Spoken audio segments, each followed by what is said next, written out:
अब देख कैसे इस शकट के भार के नीचे दब जाता है तेरा कोमल तन। यशोदा, पूजा समाप्त होने वाली, आरती को समय हो रहा है। अल्लाह सुरक्षित है, चिंता ना करो।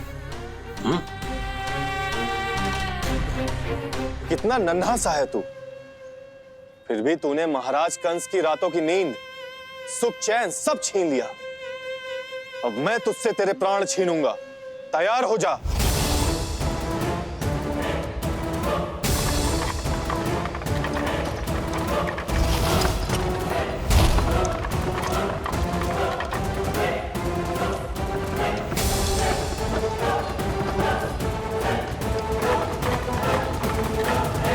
ये क्या हो रहा है?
प्राण कब इसके तन से विदा ले लेंगे इसे पता ही नहीं चलेगा।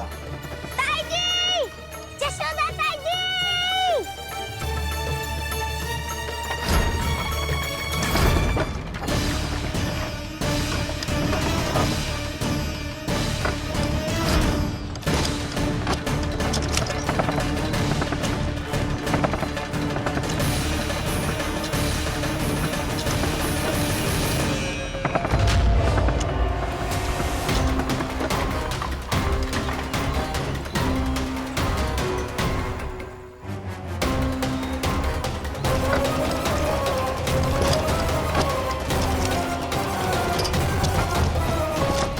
निद्रा देवी, समय हो गया है।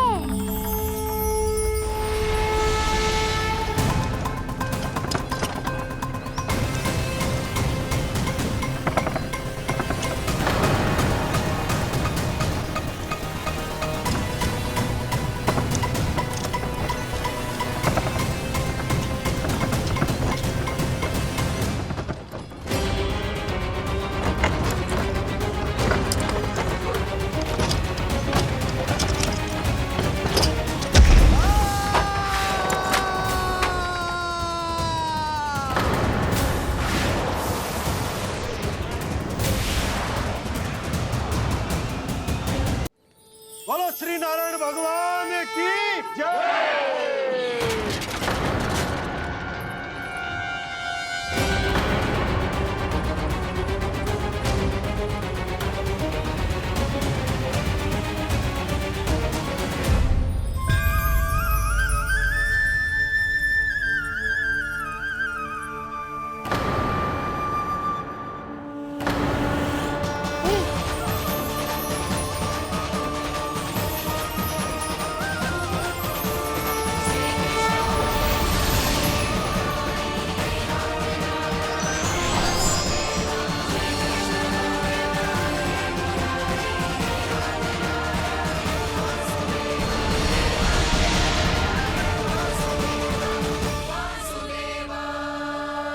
प्रभु,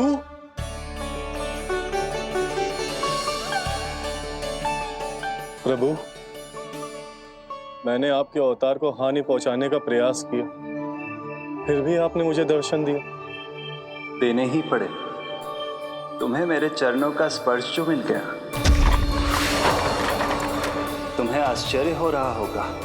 एक साधारण से स्पर्श से तुम्हें वो मिला जो बड़े से बड़े ऋषियों को भी कठिन से कठिन तपस्या के बाद भी नहीं मिलता। इसका उत्तर तुम्हारे अतीत में छुपा है। दैत्य हिरण्याक्ष के पुत्र के रूप में तुम्हारा जन्म हुआ था। शीघ्र ही तुम बहुत अधिक विशाल और असीम बलशाली हो गए थे, पर तुम अपनी शक्ति का प्रयोग अनुचित ढंग से करते थे। एक दिन तुमने महर्षि लोमस के आश्रम में बहुत ही उत्पात मचाया, हरे भरे वृक्षों को नष्ट कर दिया।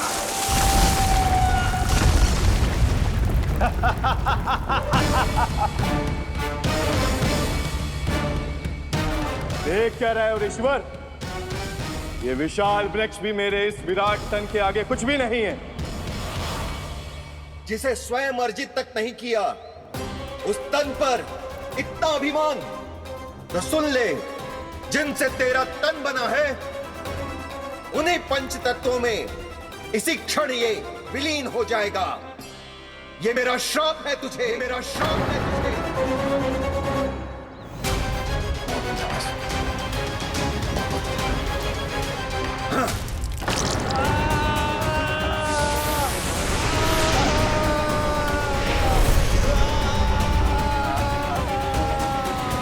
पर तभी तुम्हें अपनी भूल का आभास हुआ और ऋषि लोमस से तुमने क्षमा याचना की।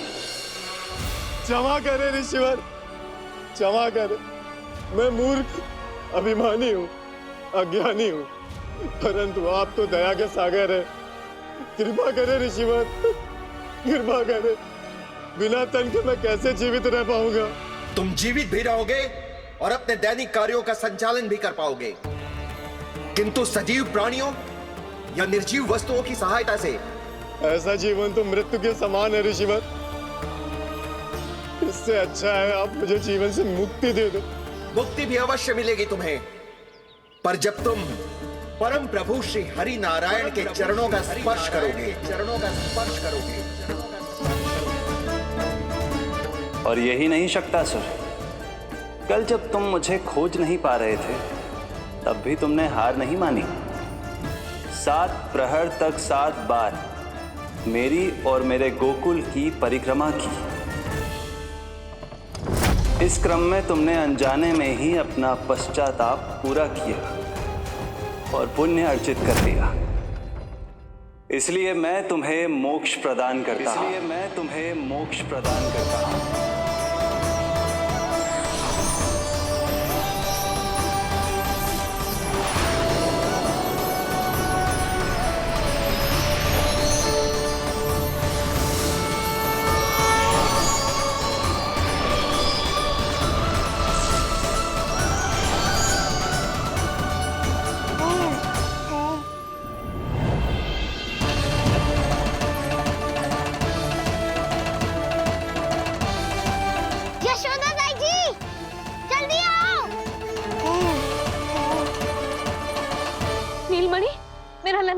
लल्ला,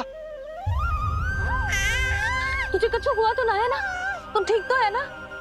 मेरा नीलमणि, मेरा प्यारा बच्चा।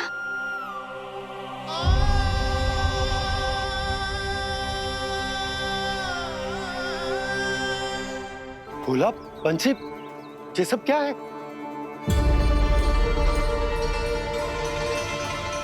उज्जवल, ये किसने करो है? और देख, कहानी मत सुनाइयो। उज्जवल पुत्र, कैसे हुआ ये सब? किसने किया?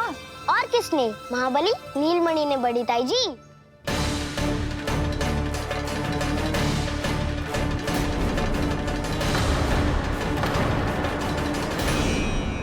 जी क्या बोल रहे हो? सच्ची सच्ची बता। लो, फिर फंस गया उज्जवल। मैं सच्ची कह रहा हूँ। अचानक तीव्र वेग से वायु चली। फिर ऐसे लगो जैसे कोई भूकंप आ रहा है। और फिर जब मैंने देखा तो ये सकट अपने आप हिल रही थी, खड़खड़ खड़खड़ खड़खड़ खड़खड़। फिर मैंने साहस दिखाया और उस सकट को रोकने का प्रयास करो, पर सकट ना रुको। जे हिले ही जा रहा था, खड़खड़ खड़खड़ खड़खड़ खड़खड़ खड़खड़ खड़खड़। और फिर ऐसे ही हिलते हुए अचानक से आगे बढ़कर सीधा नीलमणि के ऊपर चला आए हो। फिर सकट भी हिल रहा था, खड़खड़ खड़खड़, और सकट का सामान भी हिल रहा था, थरथर थरथर। ऐसा लगो जैसे सकट नीलमणि को कुचलने को।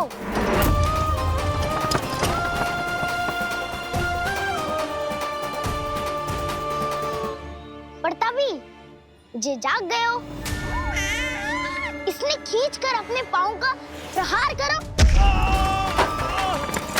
और चीख गया सकट आकाश पे।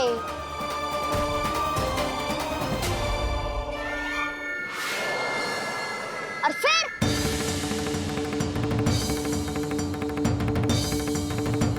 धड़ाम, सब भूमि पे गिरकर चकनाचूर।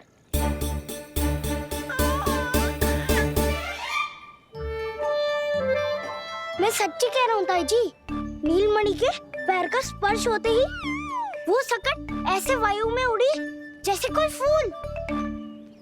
अच्छा, और जो तेरे हाथ में ये माखन है, ये भी अपने आप उड़ के आ गया होगा ना? हाँ, मैं सच्ची कह रहा हूँ। सदा बड़पोलापन, ये अच्छी बात ना है लल्ला। सत्य बता। मैया, मैं सत्य बोल रहा हूँ। ये सकट अपने आप ही आयो था और नीलमणि के प्रहार करते ही दूर जा गिरो। अरे, ये बड़बोले से पूछने से अच्छा है कि हमें स्वयं विचार करना चाहिए कि ये सकट टूटा कैसे। हाँ नंदराज, हाँ, हम भी आरती के लिए भीतर चले गए थे। हाँ। अरे, आप सब मेरा विश्वास क्यों ना कर रहे हो? नीलमणि के प्रहार से ही उज्जवल, सकट बहुत पुराना था, पहिया ढीला होकर खुल गया होगा। यशोदा, अनेक कारण हो सकते हैं, चिंता करने की कोई आवश्यकता ना है। मैं चिंता क्यों करने लगी भला? मेरे नीलमणि के गले में रक्षा वाला कंठक पहले से ही है, और हम ये सब पूजा पाठ इतने विधि विधान से इसी के लिए तो कर रहे हैं, है ना पंडित जी? हाँ रानी जी। तो बस फिर मेरे लल्ला को कछु क्यों होने लगा? और आप सब स्वयं ही देख लो ना, जे इतना बड़ा सकट टूट के बिखर गया है, किंतु मेरे लल्ला को एक खरोच भी ना आई। इसका अर्थ तो यही है ना कि हम जो भी कर रहे हैं सही कर रहे हैं। मुझे चिंता करने की कछु आवश्यकता ही ना है। चलो सब भीतर चलते हैं। हाँ हाँ, लल्ला को भूख भी लगी आई होगी। चल।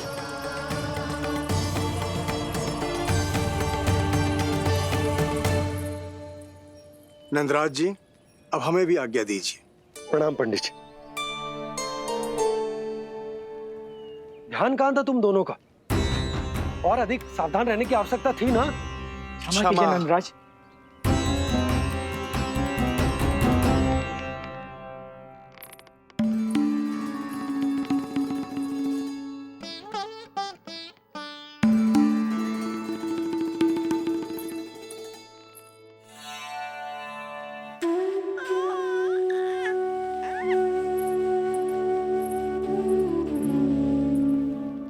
यशोदा, क्या हुआ? बोलो ना, क्या सोच रही हो?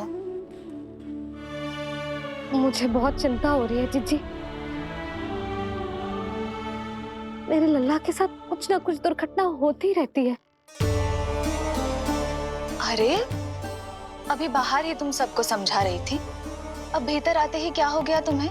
बाहर समझाने वाली मैं ना थी जीजी, वो तो गोकुल की रानी जसोदा थी, किंतु भीतर से मैं अपने नीलमणि की मैया हूँ, बस। और एक मैया को कितनी चिंता होती है, इसे आपसे अधिक कौन जान सकता है। बहुत बड़ा धक्का लगा है मैया को इस घटना से। अब तो ये मेरी रक्षा के लिए और भी अधिक चिंतित हो जाएंगी। यंत्र का कंठक, पूजा पाठ, इतने सारे प्रहरी, सुरक्षा के प्रबंध, यदि इतने सबके बाद भी मैं अपने लल्ला की रक्षा न कर पाई तो मुझसे अधिक अभागी कौन हो सकती है? मैं तुम्हारे मन की दशा समझती हूँ यशोदा।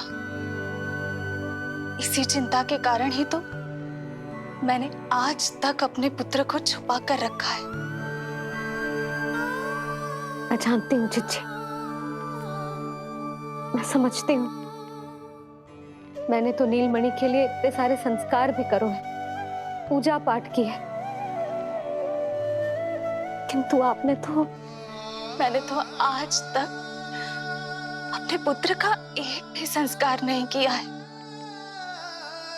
आंसू पोंछ लीजिए बड़ी माँ, शीघ्र ही सब कुछ ठीक हो जाएगा। जब मैंने उसे जन्म दिया, उसके बाद से आज तक न उसे घर के बाहर लाई हूँ, न कोई संस्कार किया है। मैं तो उसका नामकरण भी नहीं करवा पाई हूँ यशोदा। उसके जन्म के समय स्वामी ने यह संदेश भिजवाया था कि उस कंस को हमारे पुत्र के बारे में तनिक भी भनक नहीं पड़नी चाहिए।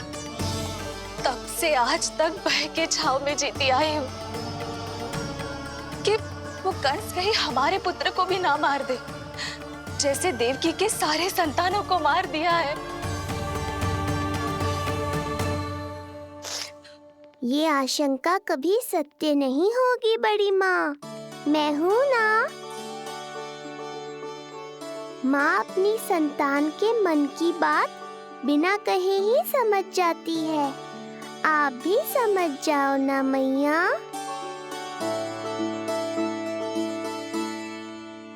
चिच्ची, हमें रोना ना चाहिए। हमें देख के लल्ला भी रो रहा है। मैया, आपकी सहायता की आवश्यकता है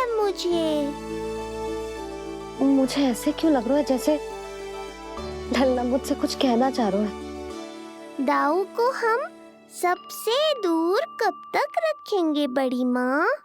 ये सोच रहा होगा कि अब तक आपने इसके दाऊ को छुपा के क्यों रखो है। मैं उनसे मिलना चाहता हूँ मैया। चिच्ची, कितना मन करता होगा ना इसका अपने दाऊ से मिलने का। और आपके लल्ला का भी तो मन करता होगा ना कि अपने छोटे भाई को मिले। कितनी बातें करते हैं हम दोनों की इनके सामने। हाँ यशोदा, मैं भी अपने पुत्र को नीलमणि के बारे में सब कुछ बताती हूँ। तो बस फिर हमें साथ साथ रखिए ना। मेरा आधा हिस्सा है वो, उनके बिना मैं अधूरा हूँ मैया। ये दोनों भाई एक दूसरे के बिना अधूरे हैं जिज्जी। हमें इन दोनों को साथ ही रखना चाहिए। आप ही सोचो, यदि नीलमणि की रक्षा होगी तो आपका लल्ला भी तो सुरक्षित रहेगा। तुम सच कह रही हो यशोदा। हमें इन दोनों को मिलाना चाहिए और साथ में ही रखना चाहिए, सुरक्षित। तब तो शीघ्र ही पंडित जी को बुलाकर हमें शुभ मुहूर्त निकलवाना चाहिए। शुभ मुहूर्त? हाँ, शुभ मुहूर्त। दोनों भाइयों के मिलन के साथ साथ उनका नामकरण संस्कार भी करवा देते। अब अपने दाऊ से मिलूंगा मैं।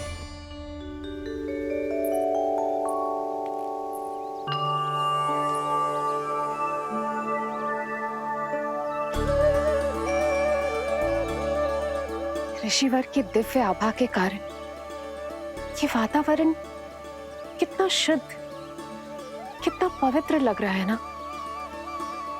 हाँ देवकी, इनका तेज ही ऐसा है कि इनके निकट केवल पवित्रता ही वास कर पाती है।